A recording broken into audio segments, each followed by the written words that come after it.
That's disgusting. Yeah, I was That's like, so gross, man. I don't know what it was, but I felt so violated. Basically, in that school, my dad paid for my grades. That was when I first started to realise that it wasn't quite working out for me at school. I wasn't quite engaging the way I was expected to or wanted to. Or Yeah. maybe around the time you start to realise you don't want to be there. And I like got up out of my like desk and I walked over and I slapped him in the face. Oh my god! And then he started crying and I walked back and I sat back down. She bought the other two girls gifts and then they would open them in front of me. Oh my god, that's so And I was like, So sad. and I literally just sat there being like, okay, well, Oh no. thanks. Cool. That sounds good, I think. Hello? Yeah, I think that sounds good. Mm-hmm.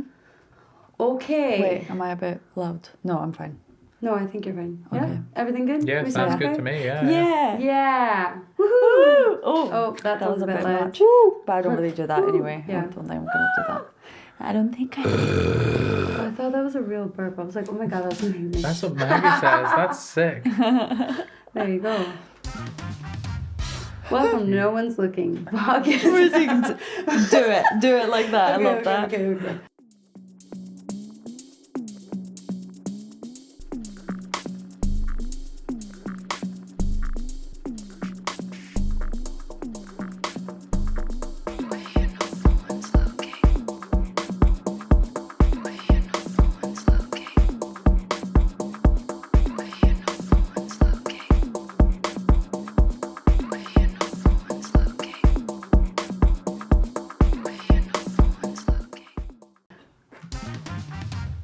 Welcome to No One's Looking, the podcast where you can say whatever the fuck you want. I'm your host, Melanie, And I'm your host, Maggie.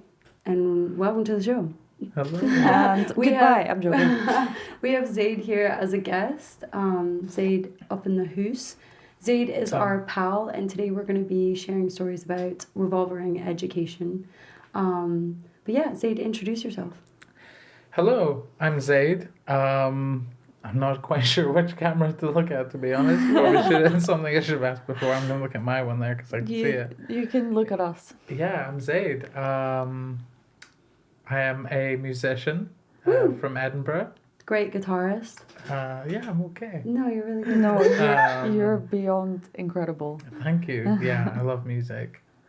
I love friendship. I love friends. Oh, it's that's good so to, lovely. I It's love good to be with you too. Zaid is actually like the best friend ever. Whenever we first met, I just like instantly, and then Maggie said this after as well. No, I thought it was too good to be true. I was like, no, you can't be. He's so nice. Yeah, I was You're like, you're so too sweet. nice. But What's wrong with you? Yeah, not only nice, it's the way you make people feel after. Like Yeah. after I hang out with you, I always feel like really appreciated and listened to and like loved. Wholesome. Yeah, so Zaid's the best, We love Zaid. basically. You're too sweet. I feel the same though. Yeah. Well, good. Yeah, you better. Good. I was like, we just had the smiling moment. Yeah, that's funny. So Zaid and Zaid's actually my neighbour now. Yeah. Funnily enough. I live upstairs. We didn't meet because you're my neighbour, but you just so happened to move upstairs. And we were having a conversation about when we were like younger, that when we were in school, we probably didn't do as good as like others. And we were kind of like debating why. And then we kind of realized that the education system kind of failed us in a way, you know? So, Yeah. but okay, wait. The season's obviously about childhood. So why don't we bring it back from where you were born, how, because you moved around a lot just like me, Right. and then we can get into like school and why it was kind of shit for you. Yeah, so I was born in Essex in a town called Colchester. Shortly after moving to Edinburgh and remained in Edinburgh for the first 5 years of my life. That's good. And then we moved, my family moved to the United Arab Emirates. And we lived in Abu Dhabi for about 2 years and then moved to a small town. I say a small town, it's considered a small town, but it's one of the biggest cities in the country. It's called Al Ain. And I think I lived there for about 12 years. primary school, high school, a few different high schools actually. That's cool. How many high schools? Let's see, 4. 4 high Whoa, Four high schools. schools, 4 that's a different high lot. schools. Yeah, that's a lot. 2 high schools, and then we moved to Cyprus for about a year and a half. Yeah. And went to 1 high school there, and then back to the UAE, where I did my A levels, Mm. and then I moved back to Edinburgh in 2009. Went to Yeah. university in Edinburgh and been here since. Damn. That's a lot of moving. Yeah, That's a lot of schools. What was your favorite school? Probably the one I graduated from. It's called AESS, which stands for Allied English Speaking School. And yeah, Sick. that was probably my favorite one. So direct. Yeah, I guess it was my favorite because it seemed like I was able to get away with more. Yeah. Whereas the things I was getting away with, I would have been caught out in any other school before. I mean, thinking about skiving school, I think it took 5 or 6 attempts before I was actually caught, which was amazing. Really? And I feel like any of the other ones I would have been caught out straight away. Mm-hmm. That's so funny. Yeah. So you enjoyed it because you didn't have to go. Yeah, I got. No, I skived. feel that.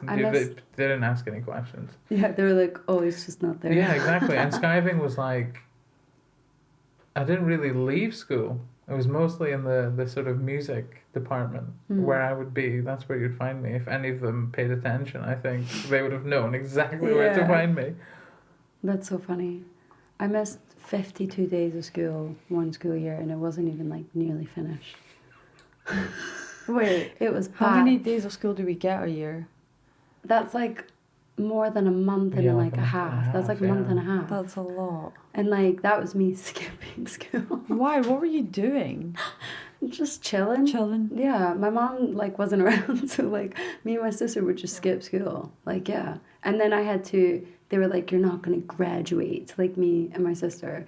And so we had to graduate before school detention and after school detention every day for 52 days. Oh my And I god. fucking did it. I didn't get detention at all for Yeah. skipping when I got caught skipping school at that high Yeah. school. Before, it was like very small incidents Mhm. where I'd have detention. I'd had detention for a week once. Fuck. A whole It week sucks. separated from school. Like, they would make you write over and over again, I will not do whatever the fuck you did. I will not do... my And you'd God. write Wait, it wait, all wait, day wait. for a whole week. I hate writing I've lines. never had It was detention. horrendous. Really? Never. You've never had detention? What was the No. first thing you went to detention for? Because I've got a funny story. The fighting. Fighting, Yeah, like fighting. physical. Yeah, Mm-mm. like physical fighting. It Oh, wasn't even man. anything interesting. How old were you? 12? I think it was the first time I stood up for myself. Really? Yeah, like being bullied. The first Fuck. time, the last time, if I can remember correctly. Yeah. Being bullied was What the time I stood happened? up for myself. You know, it's just, I guess, what people would call boisterous behaviour. Boisterous. Yeah. Boys being boys, Yeah. lads being lads. Boisterous. Just fighting. Would sort of pick on the weakest person they could find until Yeah. one time it was just like, it's not me. No. Yeah. And I got punished for it, for standing up for myself. Yeah, that's annoying. But I Yeah. mean, I guess, I don't know.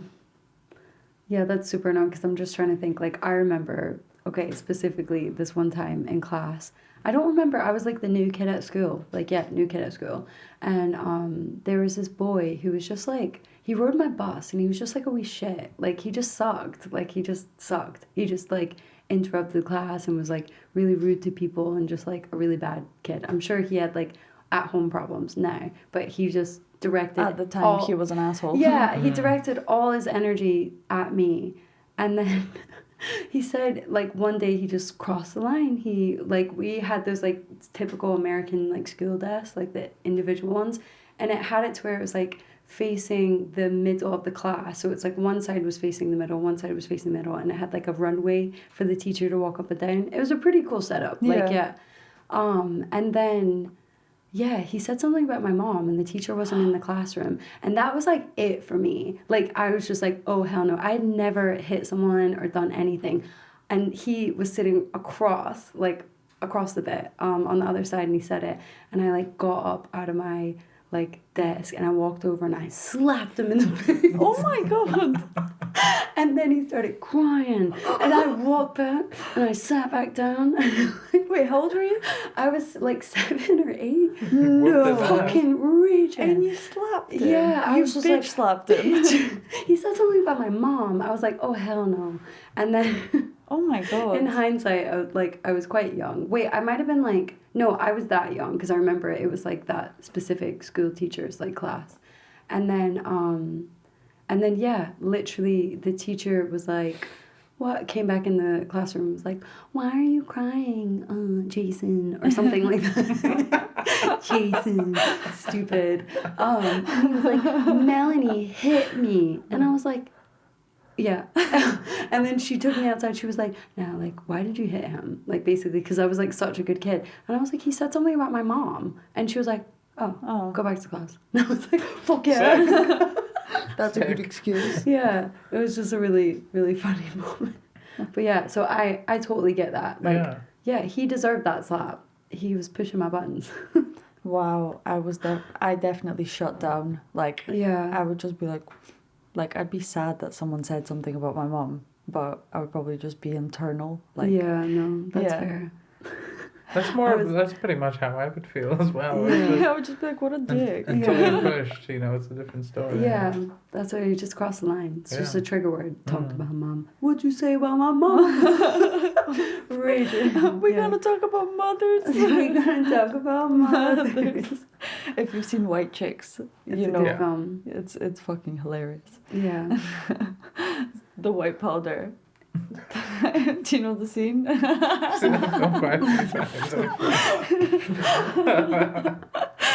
so funny. It's so funny. What a classic. It's fucking great. If you haven't seen it, please go and watch it. Yeah, it's on Netflix. White Chicks. Yeah. Literally, me and Selby, like the amount of times we've seen it is ridiculous. Yeah, the first time I ever hung out with Maggie, we watched it together and I fell asleep on her couch. It was great. Yeah. It was fucking great. That was actually such a good evening. Anyway, getting back to the story. Yeah. And do you have any like significant memories from when you were 13? Yes and no. I think that was when I first started to realize that it wasn't quite working out for me at school. I wasn't quite engaging the way I was expected to or wanted to. Or maybe around the time you start to realize you don't want to be there. If you're conscious enough to realize that.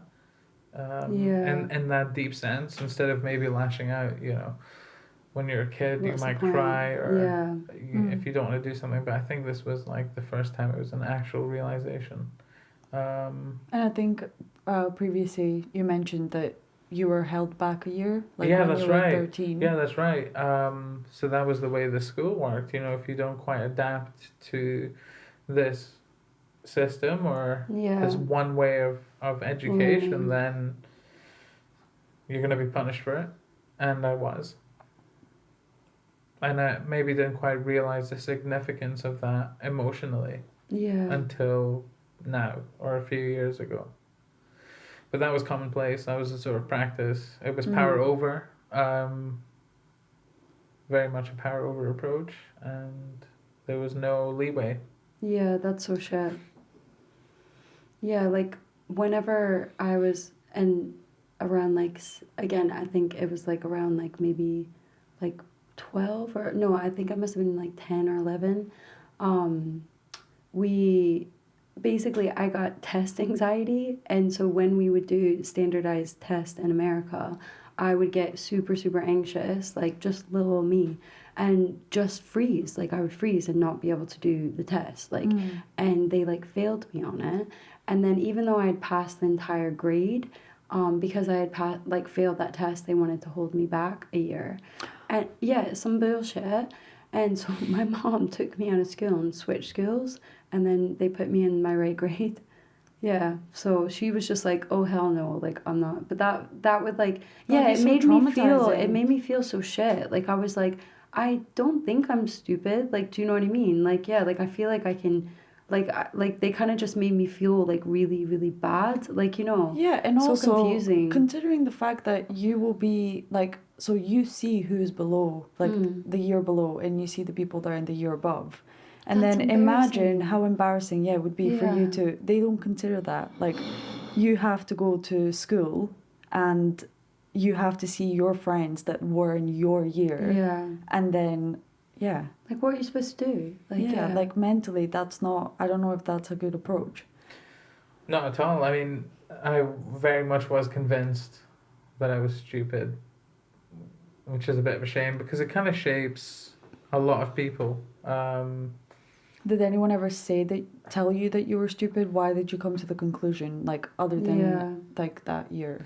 It was mostly awareness, I think, mostly not really understanding why I was so disengaged. You know, I know you were saying about test anxiety. For me, it was just, I don't want to be here. I need to do whatever I can during this test. It was a horrible environment where you had rows and columns of people sitting doing a test. And you could almost hear every single pencil scratch and everything. It was just so horrible. But I can just remember saying, I don't want to be here. I'm going to answer whatever I can to get out of here. Literally, that's what I did. I was the first one out. Yeah. And I guess, you know, being held back and things like that is sort of, you know, and then you come back for the next year and go, right, you don't want to repeat that, do you? And it's just not, it's not very helpful, but maybe not quite realizing it at the time. And then seeing other people who were so, you know, academically engaged, and then wondering, why am I not the same? Yeah. Pretty much. That must have been so hard, like, to, like, be, like, so aware, like, just aware of that.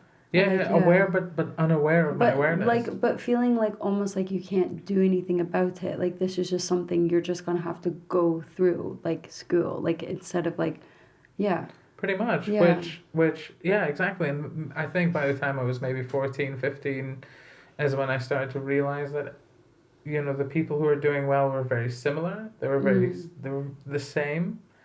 Again, a lot of things I wish I was taught I wasn't. The biggest one being like the depth of emotion. Yeah. You're almost sort of taught, this is happy, this is sad, this is angry, but not quite realizing that there's depth to that. And then seeing that lack of depth amongst my peers, the lack of empathy or sympathy, it was, again, not quite being able to process at the time until now, looking back in retrospect. Yeah. Do you have retrospectively. Do you have like a specific moment where you remembered like a friend doing something and you're like, why would you do that? Like, do you know what I mean? Like, or like not thinking in the kind of way that you would process something. Yeah, it was when I moved to Cyprus. It was the strangest experience of my life. This was really the defining moment where I sort of realized that this is a machine. Maybe the first time I thought of school as a machine, and I thought of everyone as equal moving parts, and I wasn't a part of that, and I just could not understand why. They were so similar. Yeah. They were so similar to each other, and it terrified me. And I met some very nice people, obviously.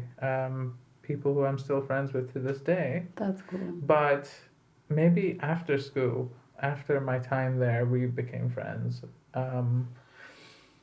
During school, maybe acquaintances, but just not quite getting it. I just didn't get it. How did you follow this path? Like, and that school in particular was very, like, felt like very military. You had to wear this uniform which had to be ironed. I was 14, for goodness sake. I had to wear like a tie. I remember 2 or 3 times I was pulled out of my class because I had stubble. Really? Yeah. They take you to the toilet, give you a disposable razor. Oh, that'd be awful and painful. And make you shave. And the vice principal or whoever it was would be watching you. And only until he was satisfied with how you've shaved, you're allowed back in class. That sounds kind of like the school Selby went to. Like brainwashing. It's brainwashing. Just brainwashing. It's just like, as you're saying, military style in a way. Seeing everyone so like orderly, discipline. Step, like And I just, that's when I knew something's not right, either with me or I'm not enjoying this. Yeah. It was horrendous, and No way. you know, we moved a lot because of my dad's job, who, you know, always wanted to do right by everybody, my mum, my sisters, myself, and he did, very much so. It just happened to be it was unfortunate, the situation, yeah, that I found myself That sucks for you. and it's incredibly thankful that I don't look back at it in any like spiteful way. Don't look back in anger. Yeah, exactly. It contributed to a lot of good things, but yeah, we sort of dad said that, you know, we're moving back to the UAE, and yeah, I can remember that feeling. It was bliss. And I thought I just maybe not bliss for going back to the UAE, but for leaving this situation. It just had to end. Relieved as well. Yeah. I was like, oh my God, I've never felt relief like that in my life. And that was maybe the first time I understood the depth of relief. Yeah. Holy shit. I really hated that place. Yeah, it was awful. Yeah. And we went back, and I went to the AESS, which was the school I graduated from, and so you were allowed to chill and do whatever you wanted. yeah, so Ready, let loose. yeah, that's cool. They didn't give a shit. Yeah. They didn't give a like shit. There was no holding anybody back. You get any grade you like, go do the next year, whatever. Woohoo! But then I also met some friends who, you know, again, I'm very, very close with to this day, who were, Cool. everyone was kind of strange. Everyone was kind of effed up and in their own way. And we found like some sort of solidarity or companionship That's cute. in that. And then I guess that's when that feeling came with you know, this, it might not be as bad as it seems. Yeah. And that's when music started to have a particular impact. Yeah. And that's when the skiving started at that school. And they didn't even know I was skiving until like a month later. It's my first time. Yeah, exactly. And you know, we'd skive and go to someone's house and watch American Pie. Yeah. That, like, it was just That's it was so funny. yeah, exactly. It wasn't anything of particular like significance, but it was just to get away. That's You never Skype school?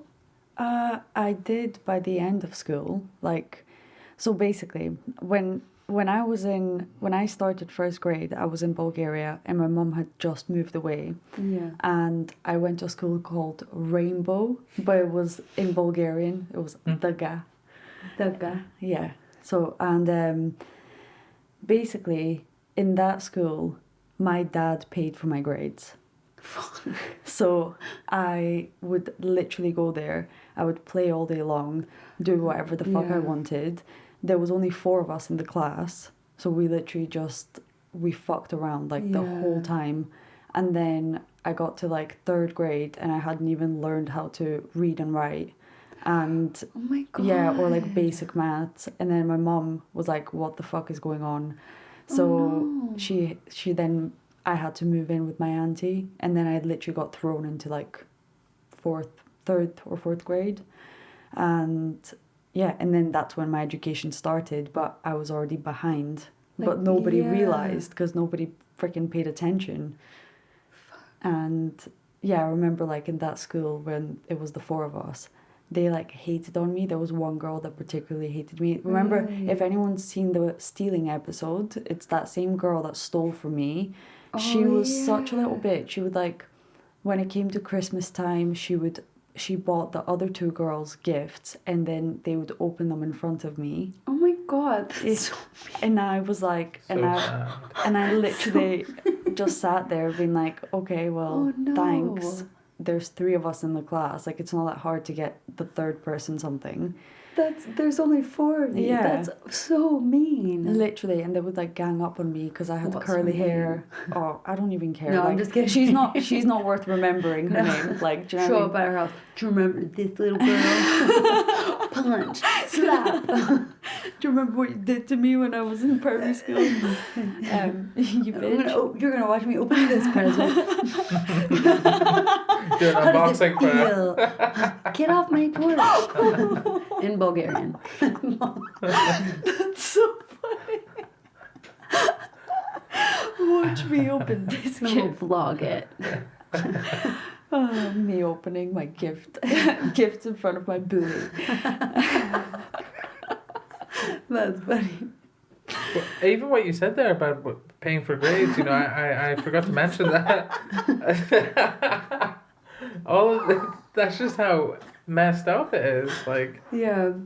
all of these schools I mentioned, they're all private schools. Are they? Yeah, Yeah, so they mine was a ask private for school a as shit ton well. of money. Okay, this is what happened. So basically, to follow up on the story where I had to move schools, we moved to a private school. And so because basically I couldn't pass the fucking grade. And so my mom moved all of her children to this school that took an hour to drive to every day. And it was a private school and we couldn't afford it. So my mom had come to, it was a Baptist school, like a Jesus school. And like, I don't know why that's funny. And again, there was like no one in the class. There was maybe like 6 people, and yeah, there's like 6 people. That's like No one nothing. in the class. Like compared to like Aldous and Atticus, they have like 30 kids in their class. Yeah. Like that's so many kids. Oh yeah. Yeah, True. but and so my mom couldn't afford it, so she'd come to make a deal with the principal that we would all work. So me, my brother, my sister, and my mom would work every day after school, and then she would run the after school club, and we would clean the school. And like Damn. and to be honest, it was the best fucking year ever. Like we only went there for like a year, but it was like literally, yeah. So we would just do that. I would get my friends, all my friends, because I was friends with everyone in the class. And so like we basically they would ask, because they were super rich, like, do you know what I mean? They would ask to stay after school so they could hang out with me. Aw. And yeah, it was so fun. So they would help me hurry up, clean all my rooms so that I would get all the jobs done like faster. That's so nice. It was so fun. And we would just like fuck about the school all day. And then my mom ran the after school club and she would like basically help everyone with their homework and play with the kids and all this. And we had like the whole gymnasium to ourselves and like we played football and basketball. Yeah, and so we just did Wow. until like maybe like 6 o'clock every evening and then we would go home. Yeah. It was Wow. nuts. That's crazy. But it was like the best time ever. Mm. Yeah, but I didn't learn shit. I just learned loads of stuff about the Bible. Then it turns out the school wasn't actually a like certified school and like none of the stuff that like my brother couldn't graduate from the high school. It was his last year of high school and he couldn't graduate because it wasn't a real school. What? It was a fucking pretend school. And so like But why are all these people paying to go there? yeah, I don't know. Like, it wasn't like you couldn't... It's like a Jesus thing, I think. Like, you go... Because to learn about God and... I don't know. Yeah. It's a I'm not really Jesus thing. sure. Like, but you couldn't graduate from that school. So you... Like, it just made no sense. But basically, That's my mom... a waste of time. Yeah, my mom was raging and pulled us out straight away. I was so sad. I was like, no. Best school ever. My friends. I can feel your pain. Yeah. And then, put me in this horrible school in Mississippi. And on the first day, a guy made like a sexual gesture to me in the hallway. And again, I was like 11 or 12. Oh. And I didn't know what it meant, but I knew it was bad. Like, and I knew that he sucked. So I flipped him off.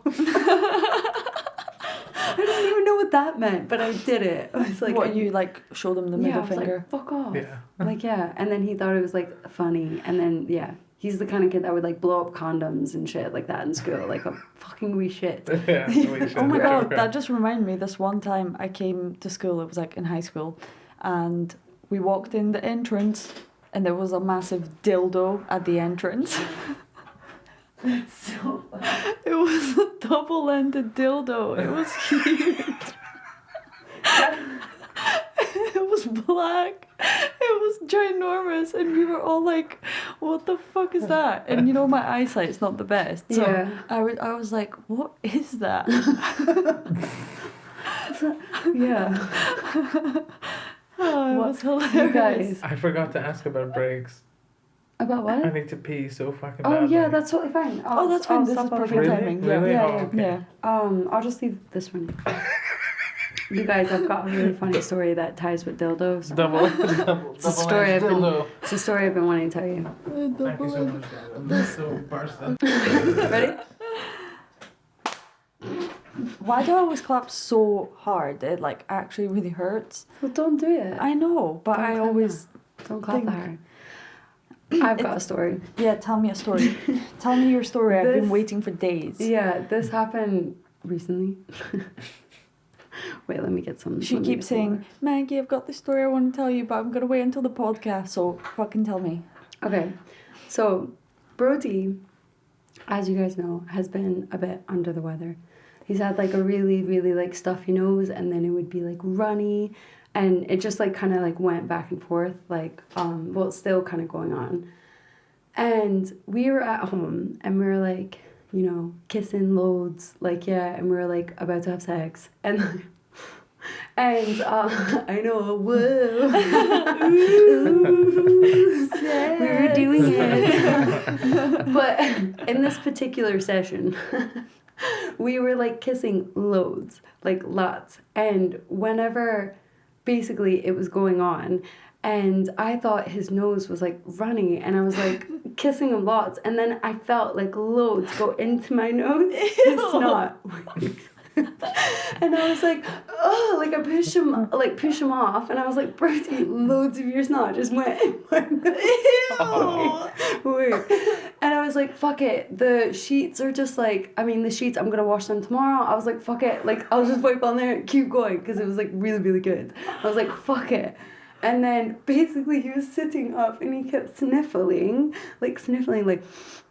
And I was like, wait, bruh, stop, get off me. Like, go to the bathroom, go and blow your fucking nose. This is too much. And he gets up and he was like, oh, he's like, I think I'm having a nosebleed. No fucking way. Was it actually? Ew. Blood. And wiped it all over the sheets. And I was like, no. I was like, you did not. And he was like, went in the bathroom. He was like, yeah. He was like, I'm having a nosebleed. And I turned the light on. There's fucking blood. Like a massacre. Like all over the bed. Like all where I like wiped it, it was just blood. Like I look at my face. There's like blood on my face. Ew. And I was like, ugh. Like I start gagging immediately. Like, because it's like someone injected their blood into my nose. You're like a vampire. You were unintentionally being a vampire. That's disgusting.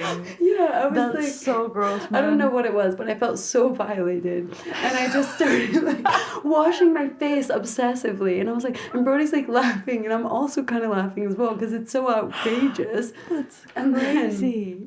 And then I start blowing my nose. And there's just so much blood coming out. Ew.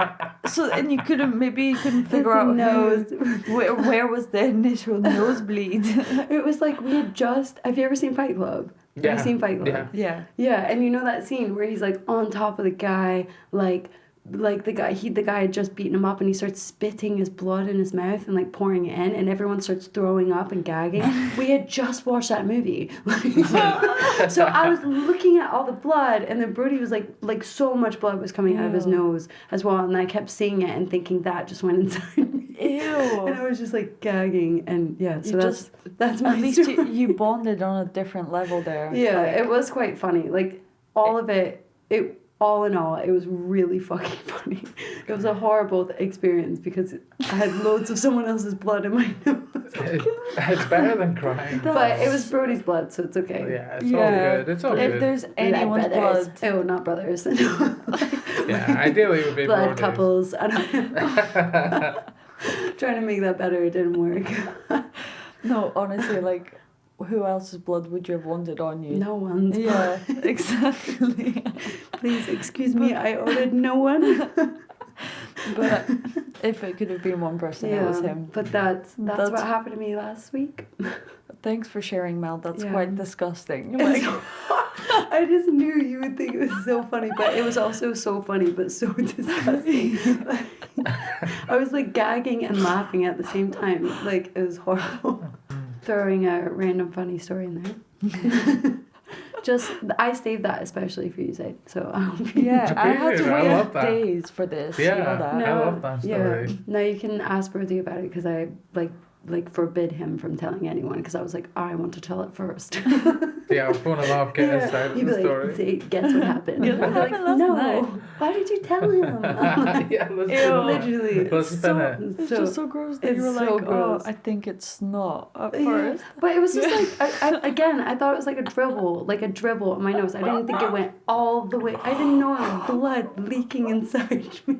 Who thinks that? Yeah, it was really... Like just making out, but actually like eating his blood at the same time. But surely this has happened to someone else. I can't be the only one this has happened to. So I want to know, Google nose search. bleeders, who has bled in someone's nose? Reddit. And then also who has accepted blood through their nose. Uninvited blood in their nose, because Oh my it wasn't God. invited. I'm pretty sure. No, fuck this. I'm not going to talk about this. Catch us next season. Yeah, okay. That When one. Maggie opens Quickly up. get that. Yeah, it's so funny. Anyway, going back to school. Do you have any really funny stories from school? You fucked around a lot. Yeah. Yeah, I fucked on, but it was really like it was just really stupid shit. Like it was really, really, really silly. Like I mean, my year were, yeah, really horrible. I mean, I love them. Why? I love them all. I think they're all amazing people, but the the amount of teachers that just wouldn't want to teach this group, and I remember there was a time where they were sort of renovating the school, so by the time we'd reached like our A levels, like sixth form, they would have their own common room, but because of all the renovations, I had to get this porta cabin.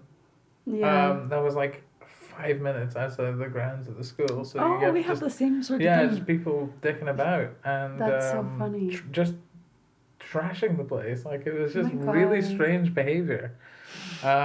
Smashing the Like, windows, fuck doing it. all sorts and smoking. Yeah, in that must these have been so rooms and- welcome though. After your other school, you were like, "This school's awesome." Yeah. I mean, Yeah. it was good for me to observe it, I guess. Mhm. But I mean, I can't really think of a particular incident. It's just so much. Every day was just ridiculous. Ridiculous, yeah. It was just so silly. Did you ever do like pranks, like toilet paper someone's house? Did y'all do stuff like that? Have you guys ever done that? I think the younger sort of the people in the year below me, like 2 years below me, Yeah. would like we're into something called egging, like throwing. Oh my eggs god, I was at- literally about to Yeah. say that. I was like, Um, yeah, we egged some houses. Really? Yeah. Whose house? Did you know? Did you Oh. know them? Did I? Yeah, we You did. targeted some people's houses. So I had a group of friends, and it was Halloween time. Yeah. And we bought some eggs, and there was this one girl that we didn't like, and we literally went and egged her house. Oh my god! How Did old they were ever you? find out it was you, or like have suspicion? No. Never talked about it. I mean, I didn't even live in the neighborhood, so So funny. no, we just left. Bye. Bye. Yeah, it was Yeah. quite mean, but at the time you don't give a fuck because you're Yeah. a child. I was like, I don't know, 13. Mhm. Yeah. Like, Yeah. I just Mm. didn't give a shit. It was funny. Like, who can actually like get it to it? Because you know Yeah. you had to get close enough to actually be Yeah. able to hit. We used the to house. toilet paper people's houses. Yeah, like, I saw that in the movies, but America. TPing, they called it. TPing. You TP my house, Yeah, man? TP. No. what a waste Yeah. of toilet paper. No, it's so funny. Also, what a waste of eggs as well. Yeah. I mean, it's all a waste when you're a kid. You don't think about that. Yeah. But like, it was like a thing. Like I remember this one time, this girl, like one of my girlfriends, didn't like this other girl because something had happened. I couldn't remember. I wasn't like close involved. I was just involved, if that makes sense. And they decided, like, it was like, I mean, I think it was like 5 of us had trucks, and we all jumped in each other's car, and we drove to her house, and she lived in this like really nice neighborhood, but it wasn't like, it had like massive yards, and everyone had like huge yards, and they would decorate it and stuff. Oh, I want to live in a house like that. Yeah, that's what I mean. And so we decided that we would go and drive around the neighborhood and like put these like things from people's lawns into into the trucks and drive it onto her lawn and put loads of them. But some of them were heavy. Like, we were like moving whole statues and everything. That's so much effort. It was so much effort. We were like, how long can we do this? Like, how much stuff can we get on here? Because she's not waking up. Like, because we were doing it for ages. Oh my and the God. whole lawn was filled. It was getting really satisfying. Like, do you know, no neighbors were waking up. We were being really quiet. And then Imagine waking up and being like, am I in a parallel and universe? then loads of stuff were out in your lawn. Like, imagine like waking up and seeing all of that. And then basically all the neighbors woke up and their stuff was gone. And then it was in the paper that someone had done this because it was like actually like a huge effort. And then they That's just crazy. all... Did you keep the paper? No, I didn't. I wish you did. I wish I would have. I'm gonna like Google it now. That's so funny. And then yeah. And then the neighborhood, like, people just drove up to their houses and just, like, collected their stuff and left. Because they all knew it was there. Like, yeah, it was really funny. That's so ridiculous. Yeah, it's so silly. It's like... so American. But if you've got the time when you're a child, so you Yeah. just do stupid shit. Like, Yeah. the amount Yeah. of Totally. stupid things I've done. Yeah, I didn't organize it. I just participated. Yeah. It was fun. It wasn't my cool idea. Whoever's idea that was a pretty cool idea. It was in the paper. Yeah, I wasn't really, Imagine. to be fair, Yeah. when I think about it, I wasn't really too involved. Yeah. Really. I think it's like, the way I see it is, if you're... Imagine you're so desperate for a stimulus Yeah. and you're not getting it as you're meant to in school, you look for stimulus elsewhere. So I guess that's why maybe I wasn't as engaged with that sort of thing. That's so true. Do you know, you'd like find the Yeah, stimulus that, elsewhere. like, yeah. But if you're doing school, but then you're trying to do it for yourself after, you run out of Yeah. time, if you get what I mean. Yeah. It's like I did feel bored in school. Like, do you know what I mean? Like, no joke, that year that I missed, like, all that school year, like, all my teachers, like, loved me, and they kind of, like, knew, like, me and my, like home life and stuff. And they basically were just, like, super nice and, like, would just let me take home all the homework, and I would do it all with my books. And then I just did my shit at home and just turned it in. And then I was, like, I could take all the tests. That's very good Yeah. discipline. I just didn't want to do it in school. Like, do you know what I mean? And then when they said, like, I had to go to, like, before and after school club, I was like, fuck it. Like, at least, like, it's not like no one's telling me what to do. I'm just sitting in a room and I got to, like, draw and doodle and write notes and shit like that. So how did you learn how to learn? Do you get what I mean? It's kind of like... I just learned to memorize. Like, I just memorized shit. Like, I was just good at memorizing shit. Did you have, like, anyone supporting you with education at home? Yeah, when I was younger, like, I had, like, a spelling issue. Like, I don't know.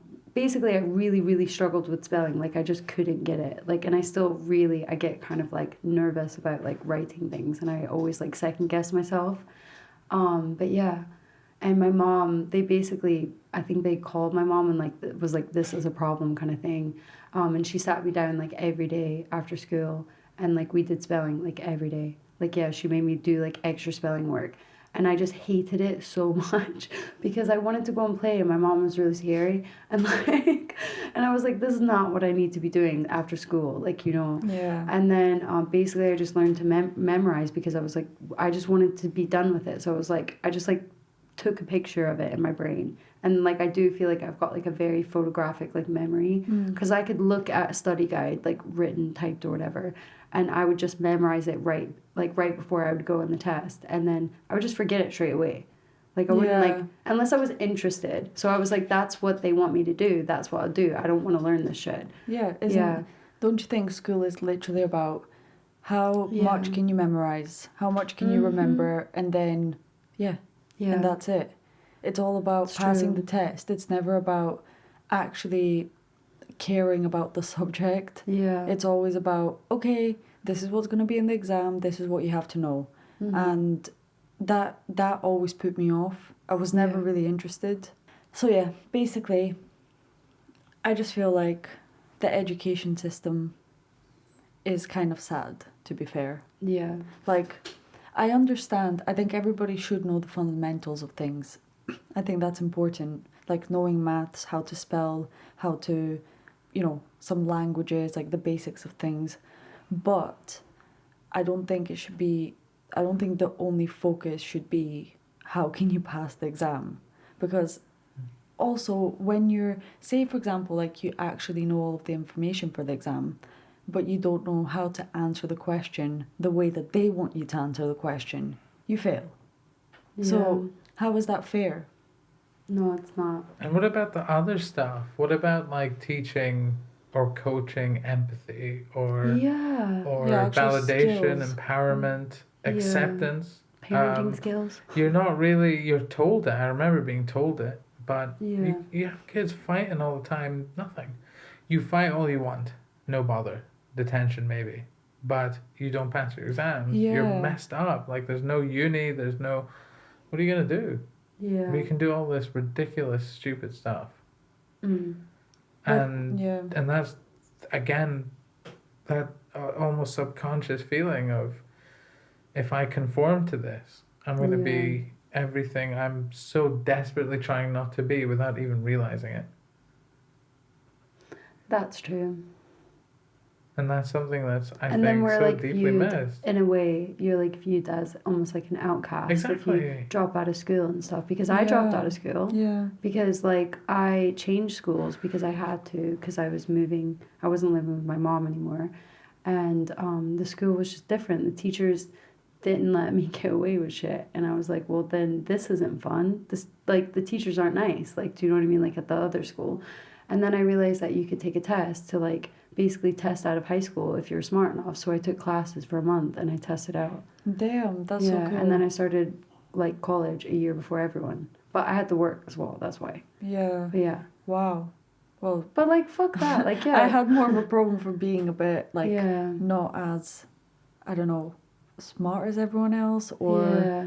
I don't know. I was always told I was stupid. Like you seem like you got on with it. Like I couldn't get on with it. For me, I like Yeah. that's what I was saying is I actually like school. Like I like the learning part. Like that was my favorite part because but I just didn't like having to attend with a bunch of other people like Yeah. all the time. It was just like overwhelming. Like seeing people like I don't know. It was just like socially overwhelming. Which I was like friendly enough, but it was just like really draining. Like I just couldn't go all the time. I agree. Yeah. For me as well. Like Yeah. I prefer one-on-one time with people. I find it quite hard to be in like big groups of people and constantly be like, because that's what my school friends were like. They always like to be, you know, hanging out together, and I always tried to be with people that wanted to hang out by themselves. Yeah. Yeah. That's so true. And then by the last year of school, that's when I started skipping a lot. But I don't know, I had the grades that I needed to like get to uni. So So it was like, no, I don't have to go. I still needed to get maths.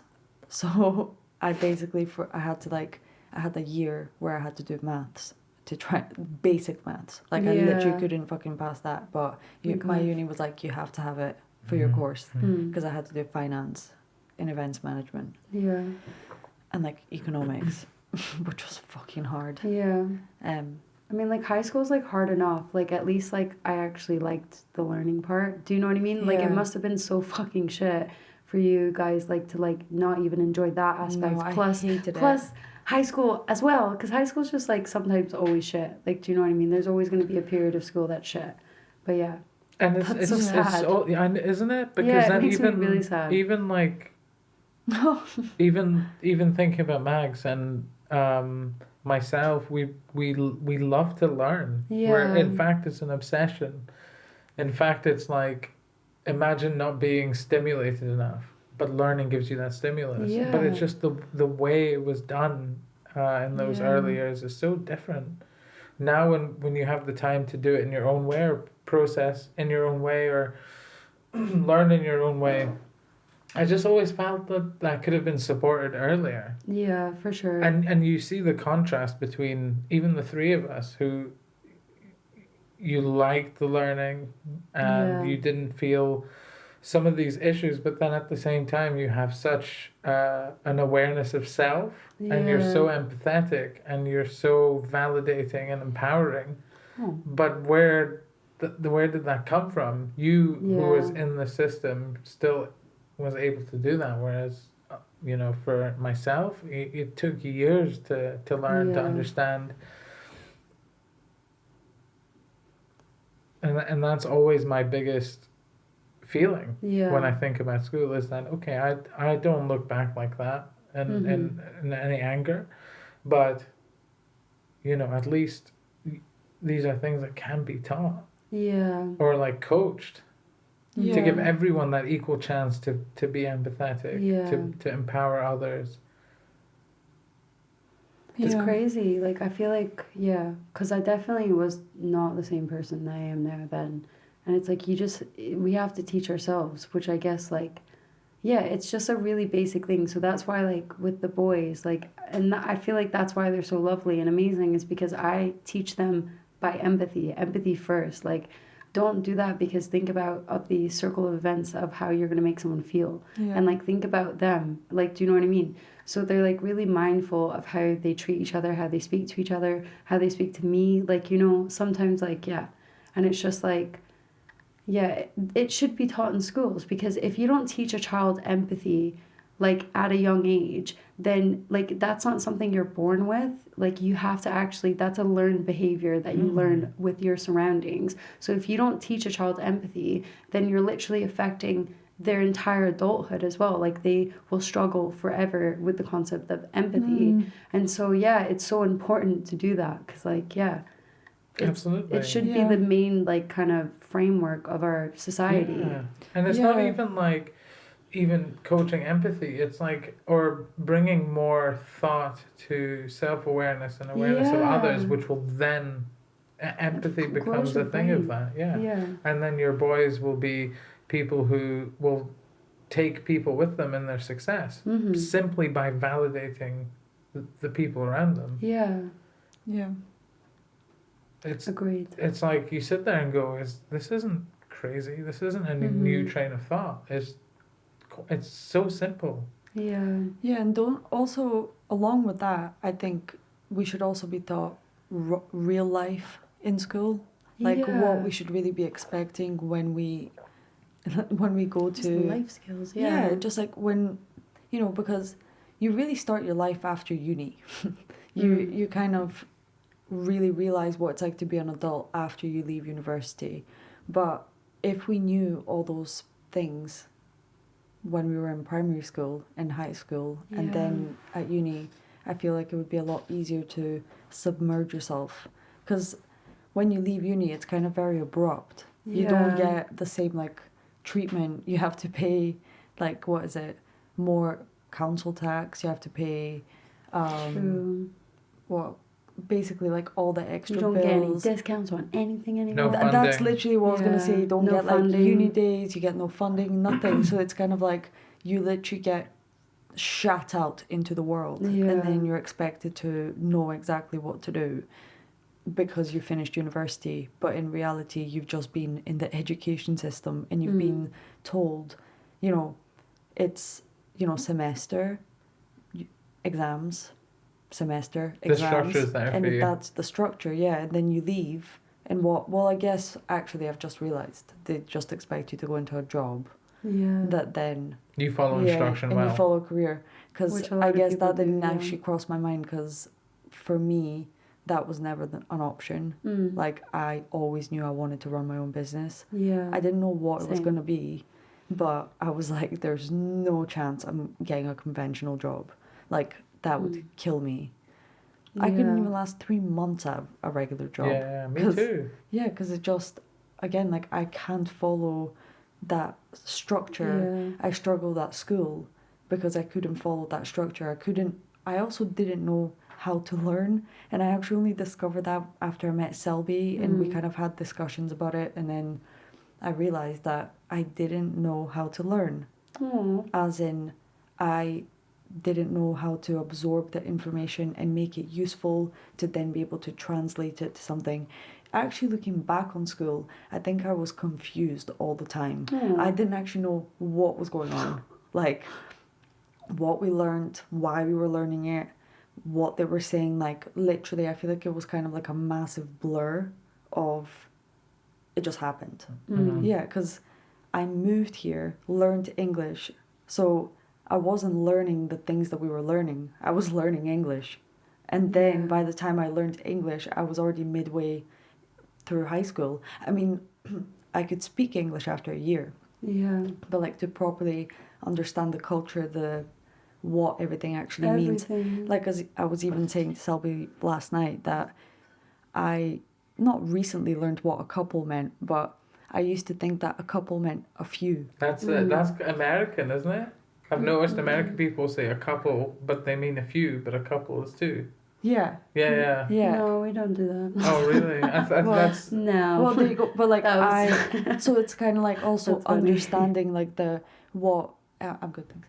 Understanding like the underlying things in the language as well. So then to be able to write an essay that Yeah. actually like can articulate something, you need to understand what words mean and like what the deeper meaning Yeah. is and stuff. So yeah, I just feel like Grammar, all that shit. yeah.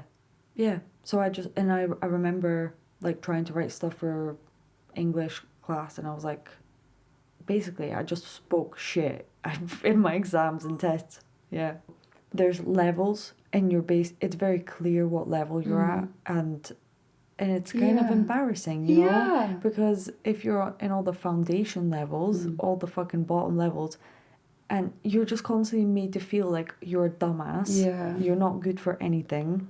And yeah, and I felt like I had to prove that. So whenever I got good grades, I actually felt like, oh my God, this is not right. And I had one test where I got 98% and I got it and I was like, that's the wrong paper. Like, that's not my test. And then I kind of felt bad that I did well, because I always wanted to live up to the expectation of being dumb because I was told that I was stupid. Well, at home, I was told that all I would be good for is to be somebody's secretary or somebody's cleaner. All my family told me that, oh, we can't wait to hire you as a cleaner when you grow up. What the fuck? Yeah, that's like literally the type of shit that they would tell me. God, that's so mean. So I grew up I'll thinking, burn your house down. I mean, I am pretty fucking good at cleaning. Yeah. My house is fucking I spotless. mean, you are a good cleaner. You are a good cleaner. Maggie comes and cleans my house. I do. I enjoy doing it. However, that's not all I'm good for. No. And that was fucking shit, that I had to grow up being told that I was stupid and that I That's couldn't so do shit. anything. But thankfully, now I'm surrounded by absolutely amazing people that completely support me. And I'm doing fucking great. So You're super smart. I'm not actually that smart. You are smart. You are smart. I think you are, Max. Maggie, you're super smart. You know loads of things about loads of different like subjects and everything. Like you're super smart. You read books. Maggie reads books. Yeah, anytime I come down, I'm like, Max, I don't know, I'm sort of dealing with something, and then Yeah. Max is like, got these answers or suggestions. Yeah, you're like and it's emotionally just intelligent as well. Like heightened emotional I intelligence. think that's more important than Yeah. being book smart. And actually, there was, if this person hears this, I'm sorry, but I have to tell this. Like, I'm just really sorry. I'm not gonna name it, but there was this one person in my school that was honestly the top of the fucking year. Yeah. Like, this person was so intelligent when it came to exams. This person had all A's in everything. But fuck me, there was no general social skills. no common sense. No common sense. Oh. Like, just not social skills, that was the wrong words, but common sense was Yeah. just nothing. Like, do you know what I mean? That's In so real life, this funny. person, I mean, in the academic world, this person would do so fucking well. Like, they would do a PhD, be the top, like, be super, super everything. But in the real world, fuck, you'd be scared for that person to cross the road without getting hit by a car. Yeah. That's so true. Yeah, so I think that kind of made me feel better at times, because I was like, okay, at least I can, look after myself Yeah. in a general manner. I can. Yeah, that's so true. And yeah. What do you think the biggest thing is that you've learned from being in care? probably like understanding myself or self-awareness or like the Mm. function of my behavior and why I act a certain way or think a certain way. I think it's made me realize that this and this and this is because for about 5 years in this job so far I supported a lot of non-verbal autistic adults with a learning disability. Yeah. And when I first started that, I just thought, what, non-verbal, how am I going to communicate? Mm-hmm. Several ways to communicate. And once you start to do that and you learn, That's cool. it's not about bringing my own beliefs into it, it's about bringing that open-mindedness to recognize how somebody wants to be spoken to, Yeah. how somebody wants to be treated. And then the more I did it, the more I realized I was able to look back at myself and go, this is why I'm upset about this. This is why I get excited. This is why I shut off. And then becoming more aware of it, it helped me get past it. That's cool. Stuff like that. And then I took that back home. With studying music, you have so much time learning music. Yeah. That's fun. And it's like, I always say, it's like language. When I played guitar growing up, it was very simple, very basic language. But the more I studied at university, the more the language became complex. Yeah. Your vocabulary increases, you can use better sentences to explain how you feel. That's how I felt musically. And, I always call it this like sonic world I create so I can go there and only I'm there. And I have this thing in my head where it's like escapism. It's like no one's allowed in here except for me. It's like your flow state. Yeah, exactly. Yeah, that's what I'm saying. Like in that movie, Looper? No, I'm just kidding. No, it was like a cartoon, and it was basically when people would go into their zone and they would go up into this, like, do you know the movie? Disney film, you would love it. It's all about music. It's a Disney animated film that's like literally about tapping into your flow state with music. It's so beautifully like animated. I forget. You should watch it. It's all about like jazz music as well. It's really cool. We should watch it. I think we might have actually watched it. I'm not sure. But yeah, like I forget the name of it. Yeah, that's really cool. The only Disney thing I can think of with music is like Fantasia. Yeah. Sorry, I've never seen it. No, I've not. But we'll watch it. I'll show it to you. Basically. Yeah, sounds good. It's really good. Yeah, but you would love it because it's like all about kind of like tapping into that flow state, because then it's like you're giving up your sense of ego, your sense of self, and you're tapping into this like just state of mind that is totally at peace. And nothing matters. And time doesn't exist. Yeah, because you're focusing so like heavily, like that like it's just cool. I love it. It helps you like look inwards. It allows for introspection, reflection. Yeah. And the more you understand yourself, the more you're able to then understand other people. Sometimes the more you understand other people. Literally, you took the words out of my mouth. Like, that was literally the next thing I wanted to say. I was like, don't you think that once you understand yourself better, you have so much more compassion for other people? Yeah. The more shit things you go through, the more you don't want to hurt other people. Yeah. Well, some, maybe turn and want to hurt other people because they're spiteful or whatever. But, like, no, I feel like truly, like, going through pain makes you want to help people not go through that pain. Yeah. And it was just two massive flukes that had come together that allowed for this to happen. And it happened quite late on in my life, but that's okay. Because it's made me let go of everything. Let it go because it's done, and if it didn't go that way, I wouldn't have learned these things, which I consider to be extremely valuable, but not only because I've learned them. It's not a pride thing, it's not an ego thing. Yeah. It's just because I've realized this is what works. And again, bringing that into my job, I'm able to do my job better, like a lot better. I'm mentally fit to do this job and to unconditionally support somebody and put their needs in front of mine, which something that I probably would not have been able to do for most of my life. I just didn't understand. I love how life flows and it like leads you into all these different directions, and then you look back on what's happened and what you've learned. I'm so dizzy. I'm so dizzy. You know, if you like drive really fast and you're like, that's what it Yeah. felt like, and I'm dizzy from it, but it's like in a good way. Mhm. I thought you were dizzy right now. No, about what you're Should we saying. stop? No, I'm not Stop dizzy right now. podcast. I was like, are you okay? It's like going from nothing to dizzy. all this stuff, and you're like, whoa. Yeah. I'm glad you're okay though. Yeah, I'm not that dizzy. I'm quite hydrated actually. I'm quite hydrated. And then the people you meet are like, Yeah. I don't know, it's like the next level. I was Yeah. 26, 27 when maybe the first time in my life I seriously felt that this is complete Friendship. interconnectedness. Yeah.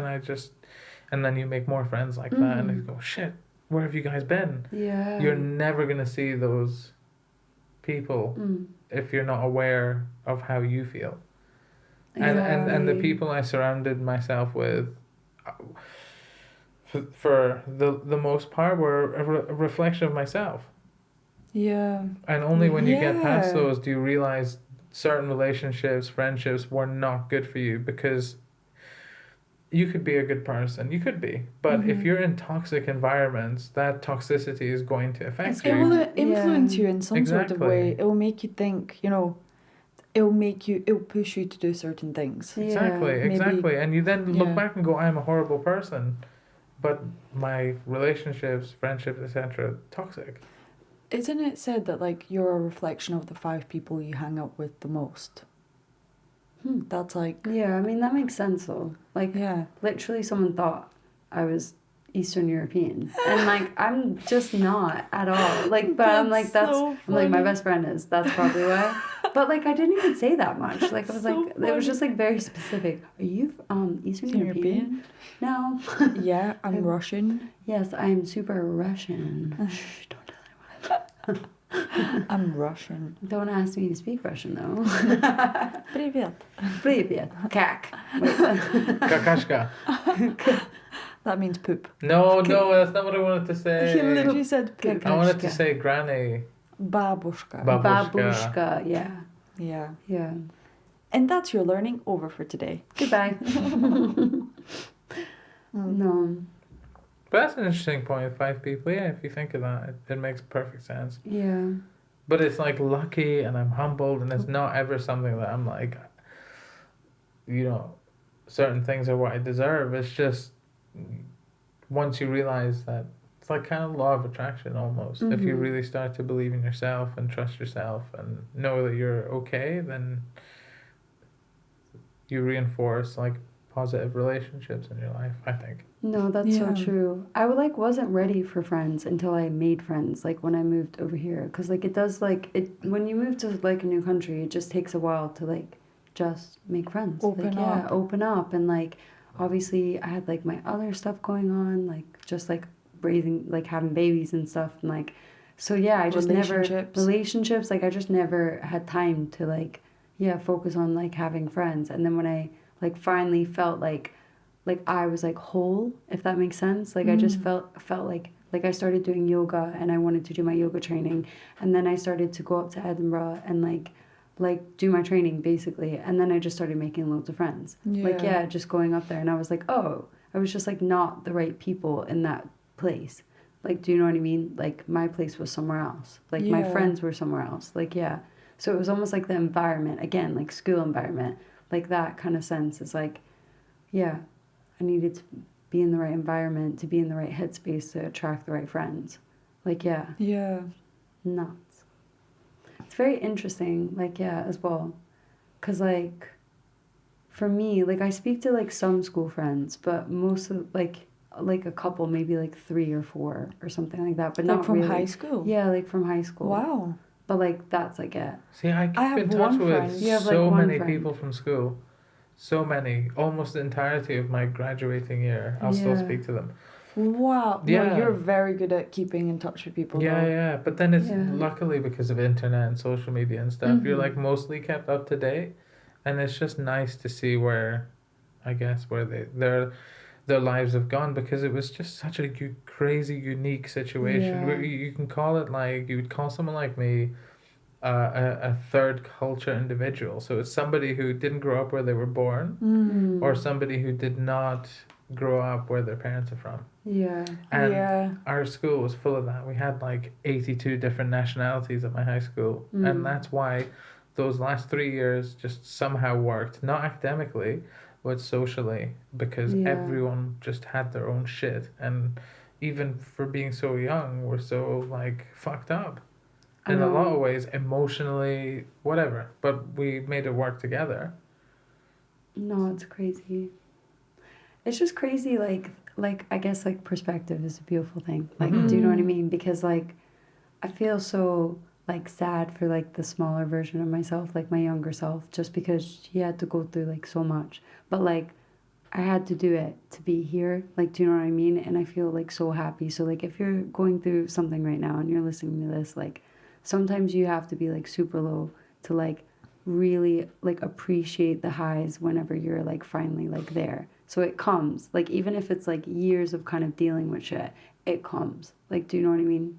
Yeah, and I Just keep think pushing forward. that's how you appreciate the good times, when you Yeah. know what the shit times can be like. Yeah, So literally. But it's so important, like you say, it is so important to take time, whether if you can't in your day, then in your week, to just sit there in silence and reflect. Yeah, Think about reflection. every single detail. And something I like to do, it might sound a bit Every silly, but single every single detail of your emotion, of your Yeah. of what happened in that day, that week, your past, all the small things that you might think were insignificant. Just Yeah. focus on that. And I can almost like imagine myself communicating with my past self. And obviously in the past you remember what you were like, and you can almost see that person. And that I Yeah. find that to be a really good way to sort of self-reflect, Yeah. to just imagine that person and what that person was like, and the progress you've made. Exactly. Like I've had like meditations where I've literally like seen my younger self. Me like too. yeah. And then I go up and she's like crying and I give her a cuddle. Like, do you know what I mean? I pick her up and I give her a cuddle. And that's in like a meditation. That's insane. Like meditation is crazy. Y'all should get into it. But like honestly, like yeah, which is just crazy because it's just like It's almost like a yeah. hallucination, right? Yeah, yeah, but it's like I've just come so far that I'm able to finally like be there for my like childhood Yeah. self. Like in a sense, like yeah. sounds like therapy. Like yeah, like self therapy in a sense. Yeah, yoga. That was in a yoga class during like a shavasana, which was nuts. Whoa. Yeah, and like and I had that whole experience and it was just like because the teacher turned off all the lights and like only had like a peek through the window, and then it was like this sensory. I thought you were about to cry. I was like, no, it was like a sensory, like what's it called? Like sensory deprecation? Is that what it is? Deprivation. Deprivation. That's what it was like. What's deprecation? It's not like Sensory defecation. defecation. That's what defecation. Sensory pooping. So we all shit in this yoga class. It was really empowering. And I hallucinated. Hey, I've done that before, like hallucinated whilst doing a poo, yeah. No, you have It was not. intense. That's Like daydreaming super hard. How long were you in there? Zaid, are you alright? Fuck knows. It's been hours. Yeah, honestly.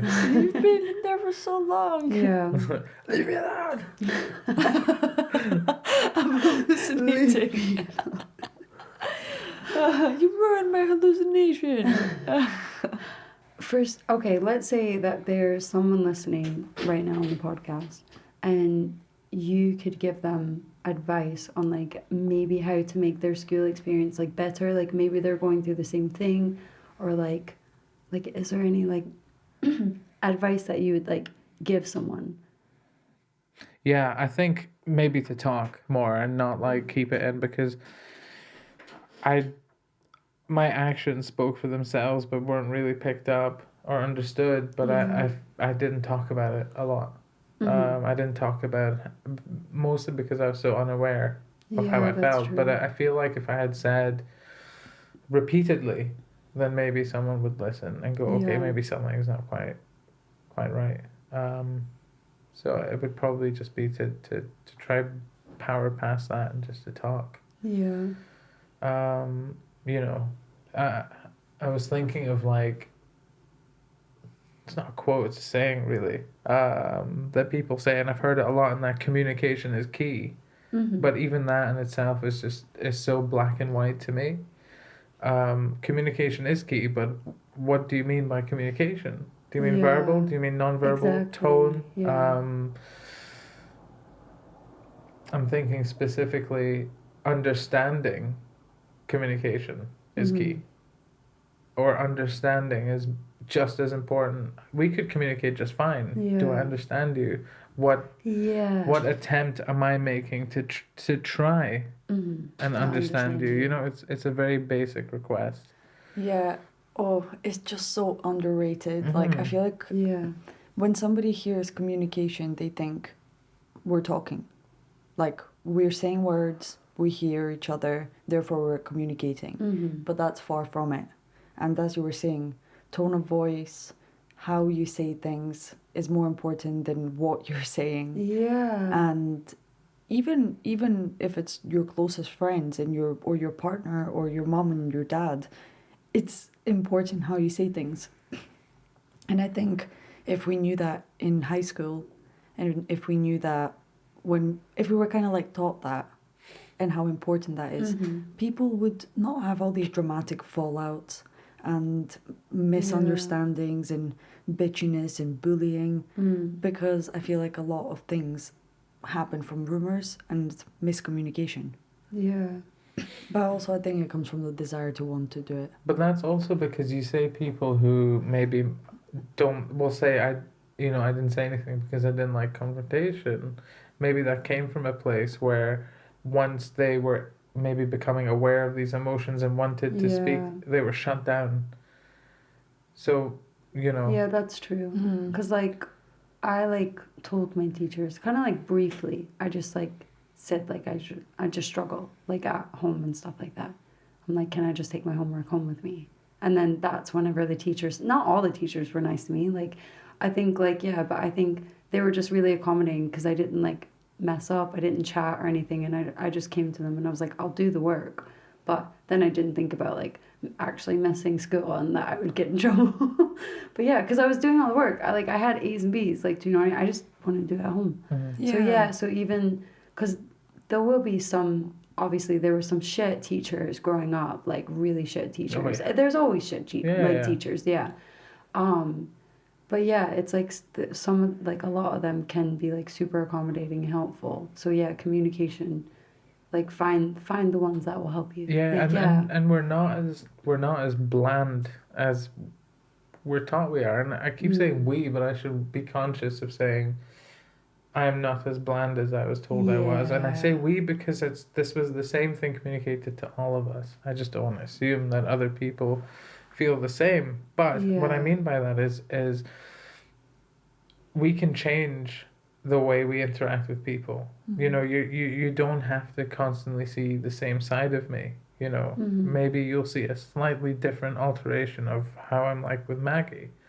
But it's just depending on how our relationship is like. And I was thinking what I was thinking of specifically is for example, banter. Banter is funny. It in the right setting it's great, but if you banter with somebody who will perceive you as being made fun of, or them, if someone's bantering with you and you feel like they're making fun of you, that could be, emotionally damaging. Yeah, it's you could hurt your feelings. Yeah. So sometimes it wouldn't be like that. Like one of my closest friends I've known since I was maybe 15.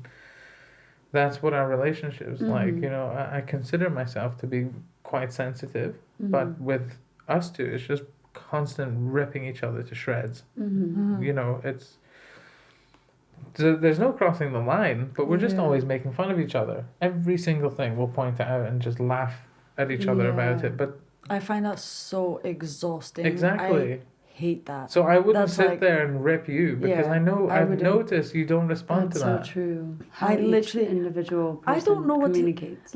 Exactly. It's understanding how each person wants to communicate. Because when somebody tries to banter like that, I genuinely I don't know. I just don't know what to say. Mm. I don't find it funny at all.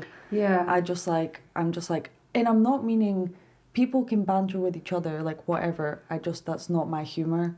And yeah, I don't find Or it. like very lightly, like for example, I can't remember what was said on our camping trip, but it was something like that. It was like we made fun of Selby a little bit, but just a little bit. That's okay. Just a little bit. I don't need to recall the Fair. details, but we made fun of him a little Yeah. bit. But then that's it. Oh wait, when he almost deter With them. deter them, you must deter them. Yeah. You must deter. No, okay, Yeah. that's funny. So- People, yeah, there's certain things. I'm not saying you can't make fun of me. Yeah. I'm just meaning if my relationship with somebody was them constantly pointing out things about me and constantly being like, haha, it's so funny that you're fuck ugly or something. I would just be That's like, mean. no, but and I would be like, well, fucking what's the ugly. point of that? Like, you're not making me feel good. I don't have Yeah. time for this. I need more positivity in my life. Like But I don't yeah. need this. Do you know what I mean? I don't find that funny. But we have banter. We have banter. I can't say. I have to say it like one way or the other. It's like Partner. again, it's appropriate times. Yeah. It's not all the time. It's Yeah, you that's know, what I mean, It's kind of yeah. like my feelings are constantly validated. I feel loved. I feel supported. Yeah. And then so then if somebody makes a joke, then that will be funny. Yeah. But if you're an insecure teenager and somebody's constantly making fun of the things that you're insecure about, it only makes it shitter for you. bullying. Yeah, Yeah. but then that's considered you're fragile in that, you can't take banter. Yeah. And then I think that's why I didn't fit in with a lot of people as well. Yeah. Because their banter would be making fun of Taking the piss fact and that I stuff. was Russian and they would always try to insert that into something like, oh, she's a Russian whore. Like there was somebody. Oh my god, that's so mean. That's bullying. That's not even that was bad. a bitchy fucking girl that she was horrible to everyone. But just always trying to use that, and I was quite embarrassed of being Russian at the time because of how it was used against me. And now I'm super fucking proud to be Russian. Like I fucking love being Russian. I love that I've learned it. Like I learned the culture. Like it's a big part of my life, and I'm not embarrassed anymore. No, you shouldn't be. Yeah, it's just how it was. Just another reflection on what the world's like, with stereotypes and things like that are unjust. Perceptions and the way people feed off of perception and how they, warp people's minds. Just stop. Stop it. Stop it. Validate people. Empower them. Stop it. Yeah. Stop it Stop that right now. now. Honestly, I'm too dizzy. I'm dizzy and I've got a headache. I don't actually, but yeah, they give me honestly, I get a fucking headache. So much. Winds me up. Yeah. It's really not a big. It's not a big ask, is it? Stop it. Stop it.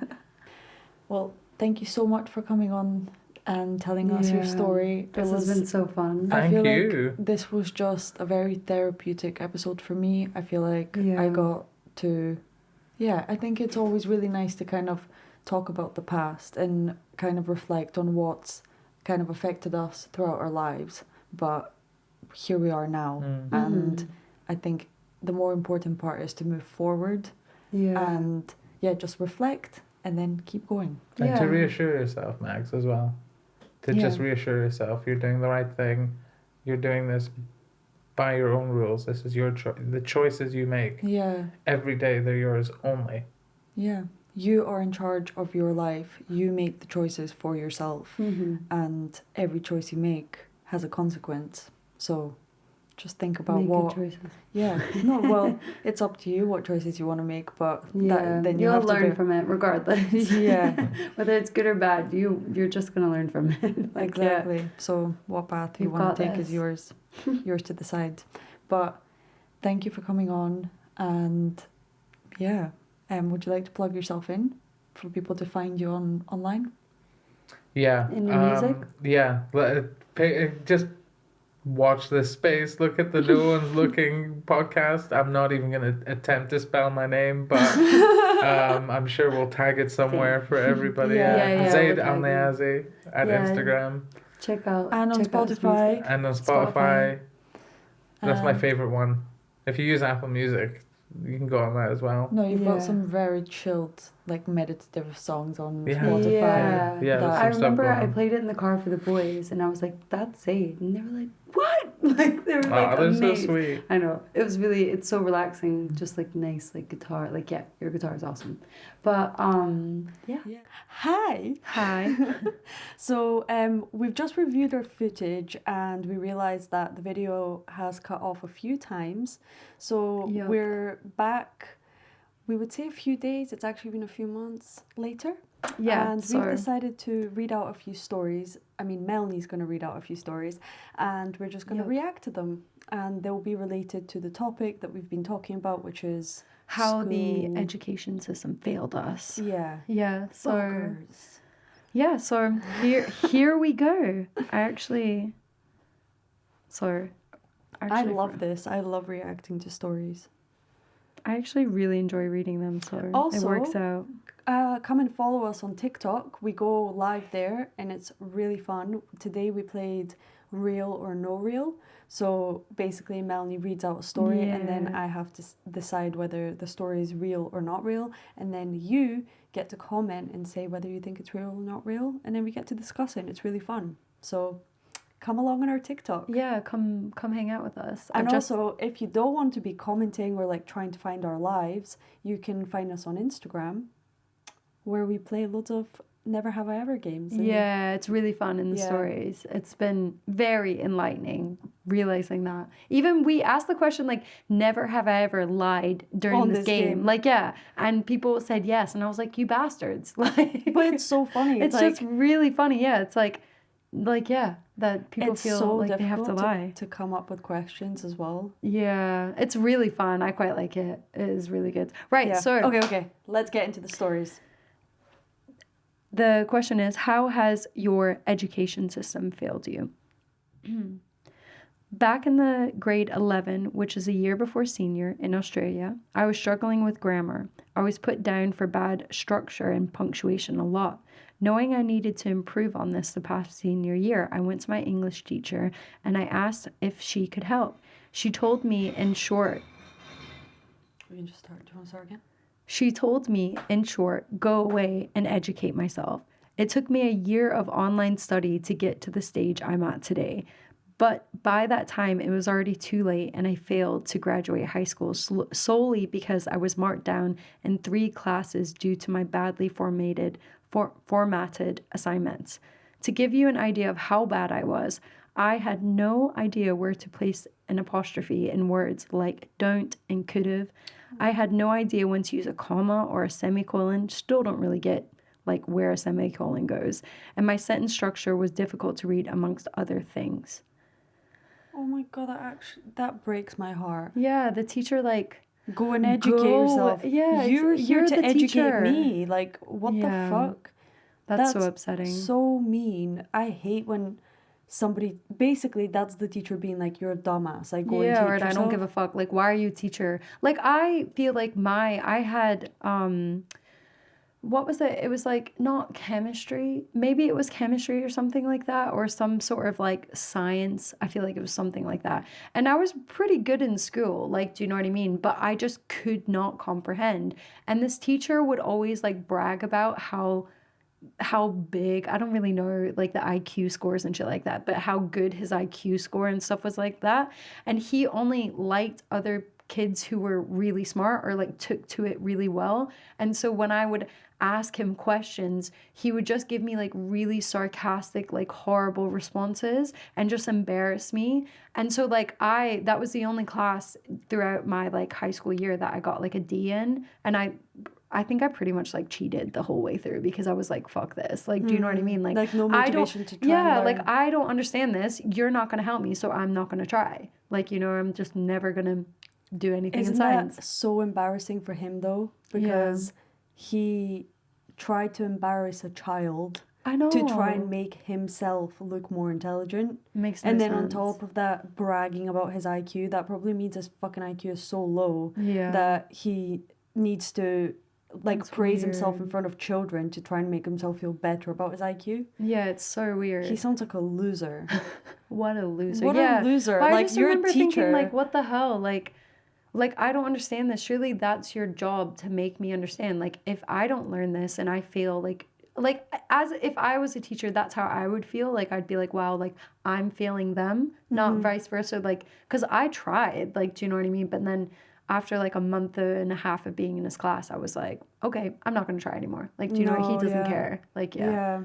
Yes, I Very had a similar interesting. maths teacher. I mean, I've never been rejected or told like, oh, I don't know, Go like and fuck yourself. yeah, like when I've tried to like Yeah. say for example, if I had the enthusiasm, it's like I kind of had the lack of enthusiasm. But, yeah, but Yeah. basically, I had this one maths teacher, and he was just so bad at teaching that. Oh.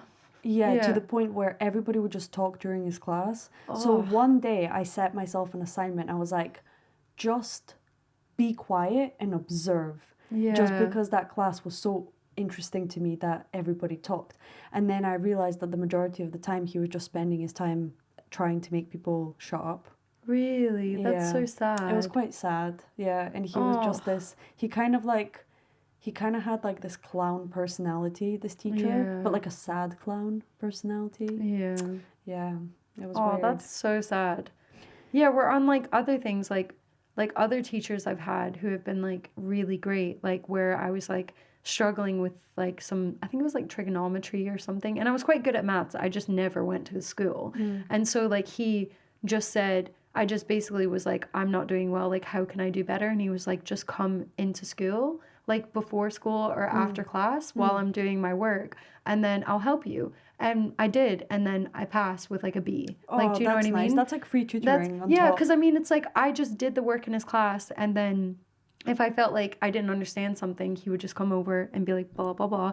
And there was actually this other girl who was very smart, like, she was Pentecostal. I don't know why this matters, but she was Pentecostal, and she would just go there, I guess, just to do extra work or catch up on her homework. And so because she was there, she almost like tutored me unintentionally as well. That's yeah, nice. so it was like, yeah, but I mean, like, so it's like I wasn't like one of those kids who didn't want to like make an effort, but that guy was just a dick. Like, yeah, so No. there you go. No, he sounds like he just wanted an ego boost. Yeah, exactly. That's embarrassing. If you try to put a child down to make yourself feel better, you're a loser. Yeah, that's so weird. Like, stop being a teacher. Stop. Yeah, don't. Yeah. So, Next story? another story.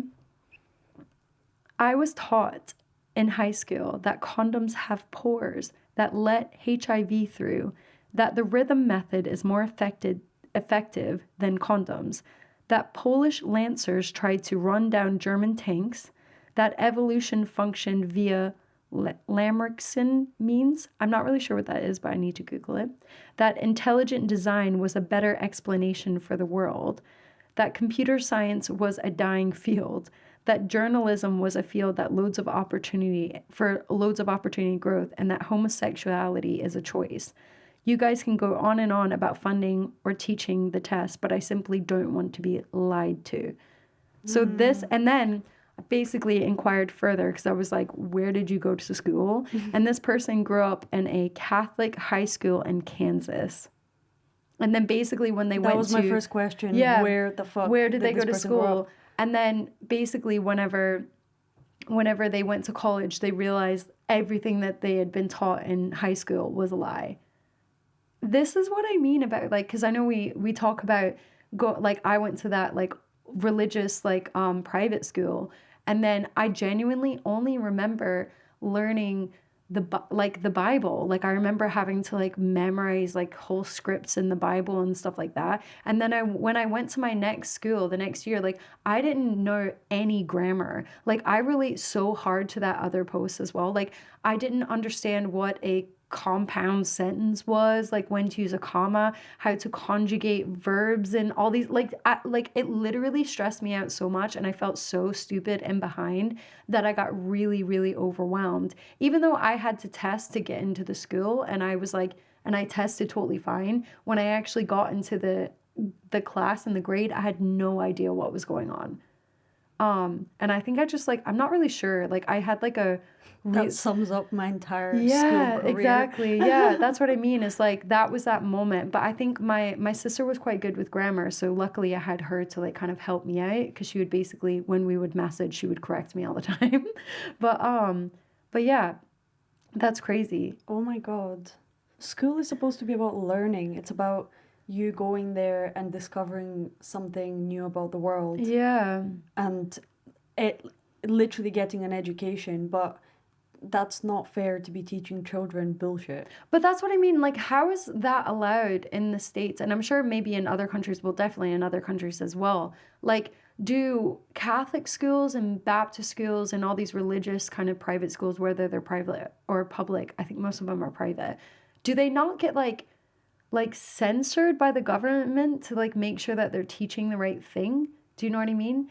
Also, yeah, there was a couple other things. Maybe it's something to do with money. Like maybe they're, I don't know.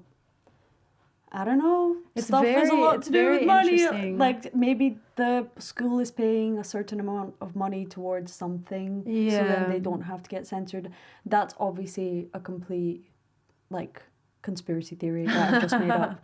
But yeah, because I'm like, because obviously the school why? that we went to, like literally, it wasn't a real school because my brother couldn't actually graduate. Like he had to go and get his GED, which was like ridiculous because like if we would have went, like my mom, like they weren't telling people So this, there you go. or, Maybe they don't consider it a real school. yeah, but Maybe, obviously that was a real school because they went to college after.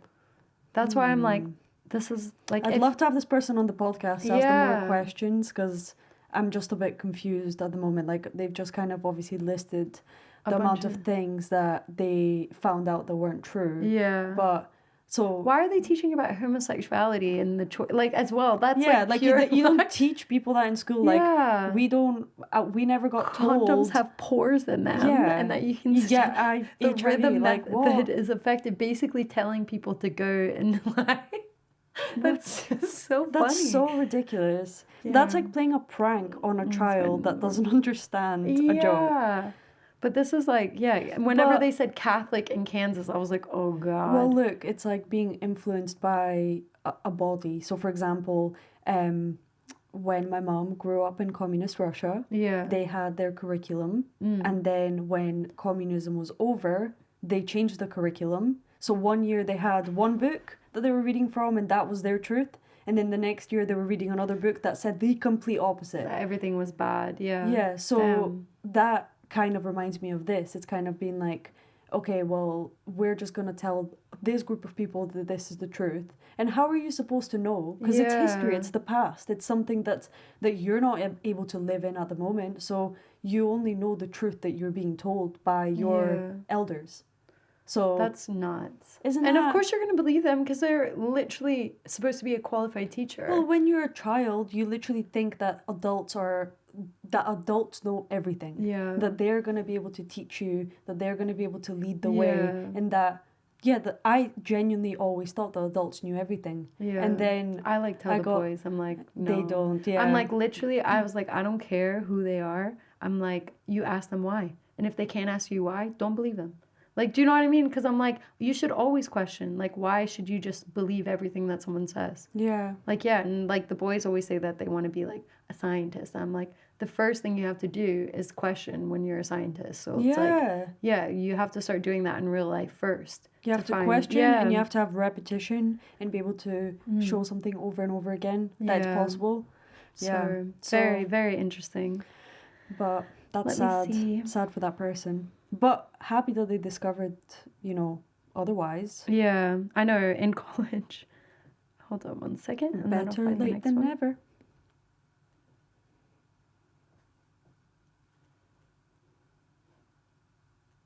One last one? Yeah, sorry. Because There's like, I'm getting hungry. yeah, same. Okay, next one. In kindergarten, my teacher wanted to put me in special ed. No, not we're going to challenge you and give you more difficult accelerated work special ed, but the kids with Down syndrome and other disabilities special ed. You see, I was a little troublemaker and had problems sitting still and had other things that would easily classify me as ADHD. But back in the 1990s, this wasn't in vogue. There is problem number one. The second problem is that I had a severe speech impediment that rendered me unable to say R's, S's, or T's correctly. Thus I was a problem child who Mrs. Hatcher could barely understand. After years of speech therapy, I was a success story. So much so that people think I have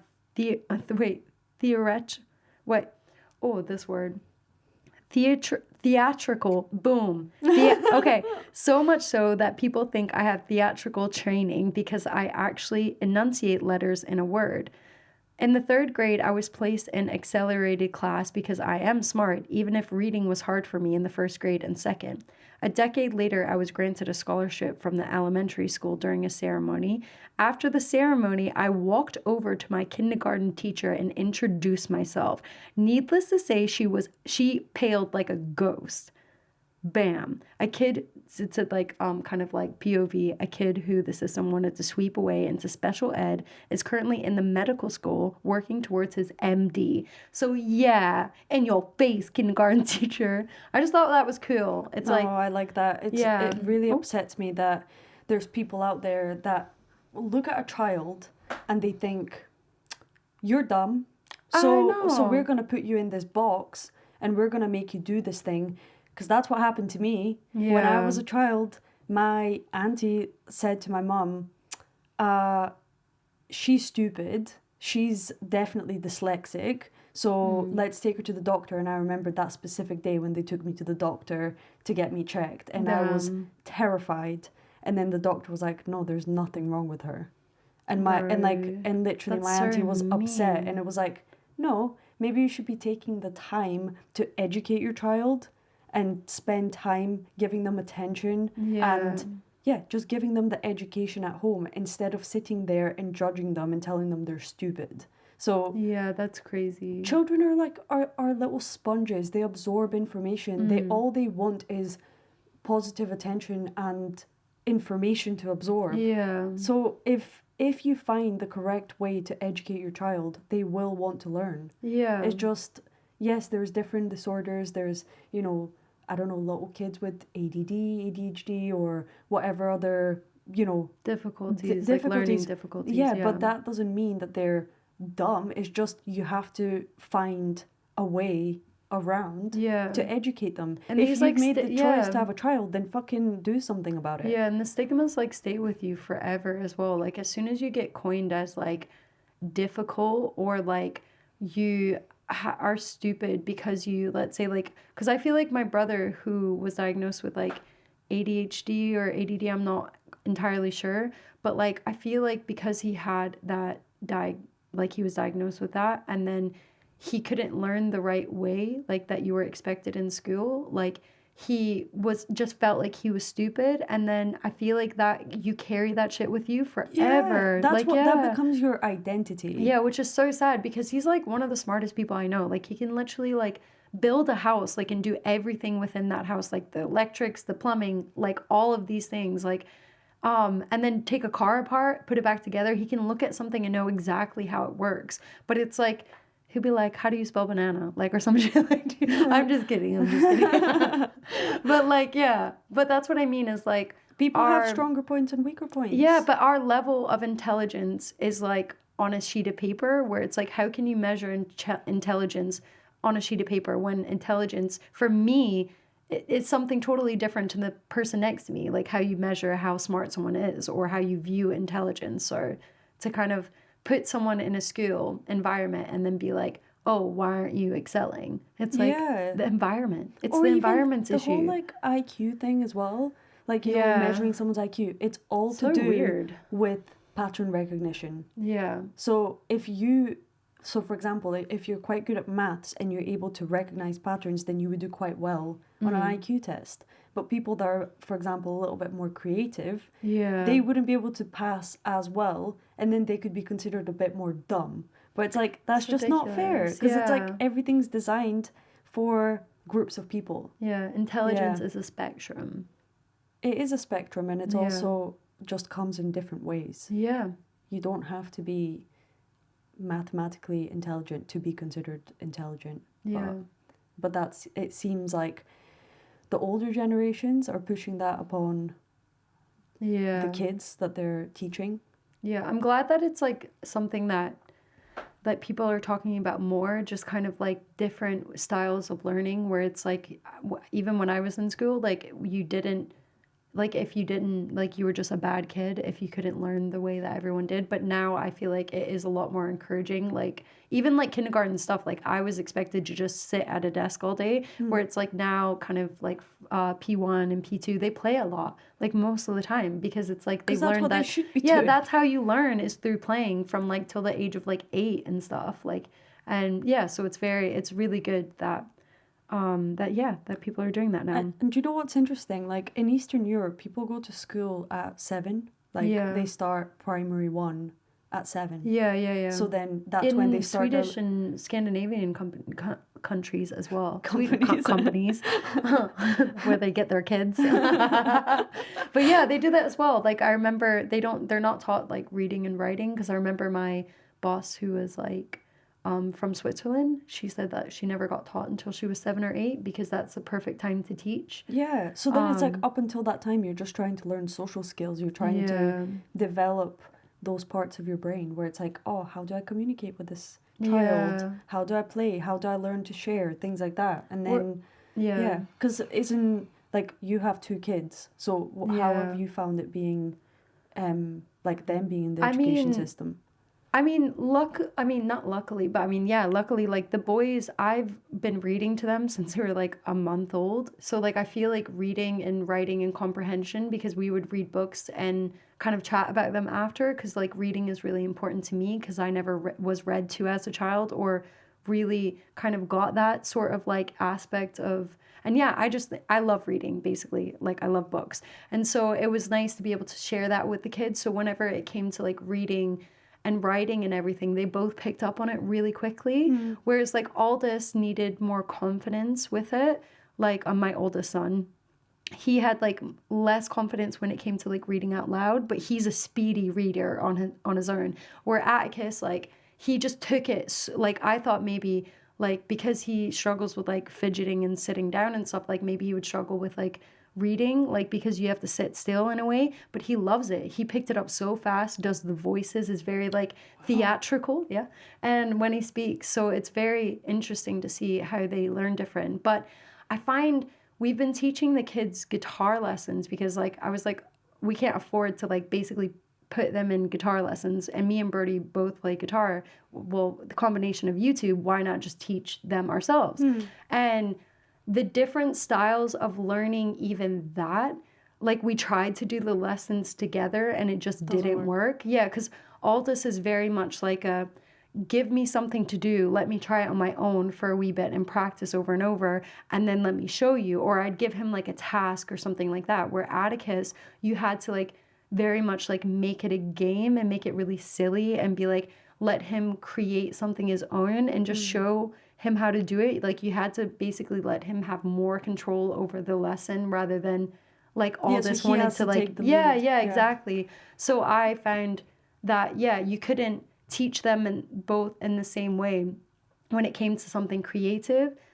So that's been a learning curve, because I was like trying to do the lessons together and it just didn't work. So I was like, we need to separate it. That's amazing that you're able to recognize that instead of being like, oh, he's such a bad child, he can't concentrate on anything. Or something. It seems like 20 or 30 years ago, that's the method that would have been taken. Oh, you're a naughty child, go and sit in the corner. Oh, you've been so bad. It's like, no, it's just we have different ways of learning. Yeah, whereas like Atticus needs like really like full on attention, like one-on-one attention whenever we're doing the lessons, where Aldous, like I could easily give him a task and then he would do it. And again, you can say, oh, they're different ages and stuff, but no, it's 100% their personalities, because Aldous has always been very good at focusing on something on his own for like extended periods of time. Like, yeah, where Atticus, he's a social little butterfly. Like, you know, he loves that one-on-one engagement and stuff. So it is like, yeah, if he acts out, because I found he got like he had this one teacher that would honestly just like act like he was the worst kid in the class, and I was like, this is just not right, because he's not a bad kid. Like, why is all these things happening? And then she would complain and say all these say that he was lying about stuff, and then like, yeah, I think I remember. Yeah, I remember like something about this kid was like, basically it was a whole bunch of drama, and then I've not heard one single complaint from this next teacher. So, like, I 100% believe it was the teacher who was the problem and not him, because it was something like someone had said that he had bit a kid, and Atticus, I know when he's lying. Do you know what I mean? And I was like, did you do this, basically? And he was like, no. He was like, I promise, Mom. Like, he was like, why would I bite some girl, like, on the ankle? Do you know what I mean? Like, all these things. And no teacher or anyone had actually saw it. And then the teacher basically just called him a liar and was like, I know you're lying, and basically said that to us. And I was like, do you have proof? Like, do you know what I mean? That's rude. Because there was a kid with actual special needs in the class that, like, had attacked kids before. And it was a whole ordeal. But again, sometimes it's the actual teacher, and I swear they like target kids who are maybe don't sit still enough for them or whatever. Like, do you know what I mean? Who aren't the typical like good child, and then they target them as the bad kid. Like, they label them, and then that's it. They just assume that they've done everything. Yeah, like if anything bad happens, then it must have been that child. Oh, I snapped on her though. It's good because like me and like we fully stood up for Atticus. I was just like, no, like he's like, how could he be lying for this long? Do you know what I mean? That would be like a core memory for him as well. If if his parents and the teacher ganged up on him, and I was like, I believe you. Like, and that's, for example, whether I don't know whether he did it or not. Yeah, but he's never bit anyone. No, like, but the fact is, she didn't have the proof to say that it was him, and therefore that's so unfair to be sitting there and telling somebody that they did something without having any evidence. Yeah, that's just like, what are you trying to teach this child, that then in the future when he grows up he can do the same thing to someone else? That he can just go and accuse people left, right, and center of things that he doesn't have evidence of. So it's like putting themselves in that sort of authority. That's what annoys me. It's like when a teacher, again, as you were saying earlier, like that teacher trying to prove something by saying his IQ was higher. And it's like, what are you trying to do here? Like, try to think about the perspective of the child. Like, you're trying to educate this tiny little thing that's going to grow up and be an adult. Like, try and... Even if you did think he was lying, is this the right way for you to approach it, and also say that in front of his parent? Like, that doesn't make you look good. So, but it's made me definitely realize, and I feel like for just future parents or parents in general, that like, if I feel like it's a red flag, listen to the way that the teacher talks about your child, because there's a lot of like red flag moments that I now realize with that teacher specifically, where I kind of just, in the beginning, of course, you think every teacher is great. Do you know what I mean? But yeah, you shouldn't assume that, because not every teacher is great, no matter what age group they're teaching. Because I remember my friggin' kindergarten teacher was horrible. Anyways, there was a lot of red flag things that the way she spoke about him, that I should have noticed before. And now it's made me a bit more wary. Like, so it's like, instead of trying to be like encouraging, be like, oh, he's acting like this, but we're doing this to try to help out. Whereas like, I remember basically she told me that he's struggling with all these like focus and disrupting the class and all these like things. And I was just like, that just doesn't sound like him. But I literally made me, Aldous, and Atticus get up like 20 minutes earlier than we normally would to do yoga in the morning to try to help, and made sure that like we cut sugar out of his diet. We put him on like vitamins and minerals, all these different things.